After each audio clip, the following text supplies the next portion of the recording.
ito po si Ate Lani. Ipapakita ko sa inyo ang pagkakaiba ng plastic na sangkalan, ang malaking wooden cutting board na sasapat sa work table, at least 1 inch. Dalawa ang i-recommend ako sa inyong plastic. Isang malaki para sa mga gulay at isa namang maliit para sa sibuyas, bawang o kaya kamatis. Bakit nga ba wooden cutting board? Ito ay durable pero magaan sa kutsilyo.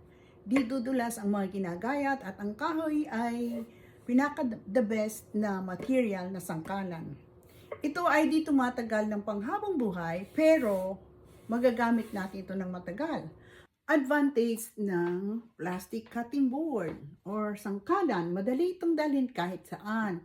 Hindi mahirap buhatin at pwede sa dishwasher. Madali din itong linisin. Mas pinipili ng tao ang plastic cutting board